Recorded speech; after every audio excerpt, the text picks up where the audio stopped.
Hi, I'm here to introduce the HeatCore desktop heater. As you can see, the heater is very small and compact, cool to the touch, and it uses ceramic technology to heat the device. The ceramic technology is good for heating quick and also cooling down quick.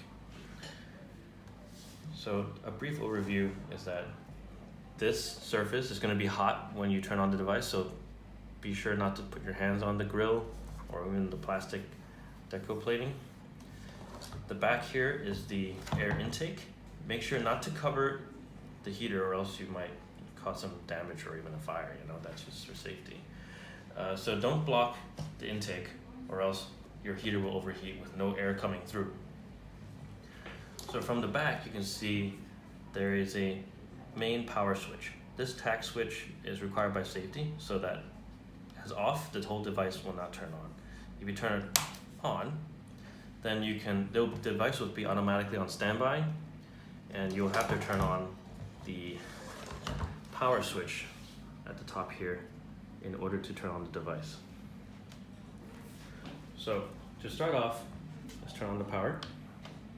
Your first mode will be fan. Within this mode, you have 3 different temperature modes. The fan mode has no temperature, it's just whatever your room temperature is, and it'll turn on the fan in one speed. All 3 settings will also be in the same fan speed. If you press it again, the high mode, which is high temperature, 1200 watts of warmth, will be emitted, and you can cycle down to low, 700 watts of warmth, and you can cycle back to regular fan, high, low. Also, when you're on high or low heat, if you turn off the device, as you can see, the fan's still on. Don't be alarmed because this is a 30-second cool down for the whole device to cool down before it turns off. So after 30 seconds, this will completely turn off. So let's go turn it back on and show you the other mode. Let's say it's on low or high. And on the right here, you see there's timer. There's 1 hour, 2 hours, and 3 hours. So whatever I click within the hours, that will start the counter, and after the 2 hours, 3 hours, or 1 hour up, you'll have another 30 seconds of cool down as you have when you turn on manually, and then the whole device will turn off on standby. So to turn it back on, you just have to press power once again. So you can cycle through the time. And while we're at this, let's show you that there's also another safety feature called the anti-tilt. So if I tilt this device, you can hear the fan stopped. That's because in the bottom, you see a little switch here.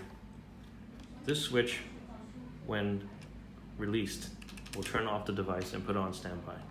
So this will shut off the device automatically, and you have to make sure you keep it on a stable flat surface once again, and then turn on the power button to turn on again. Once you lift it or tilt it over or drop it, it's off. So be sure to let it have some cool down because this will get hot, so you don't want to touch it when the heater's been on. Okay, let's move on to the back filter, as you can see here. The filter here has our special ZPT coating. So what happens is that the filter can act as one to prevent dust from catching and getting into the ceramic heater, and then you end up smelling some burnt dust. So this will help catch all those particles. At the same time, the ZPT coating prevents bacterial growth. So say if you're in a very wet or humid environment, or if anything else gets on there, it prevents any growth and any smells and whatnot.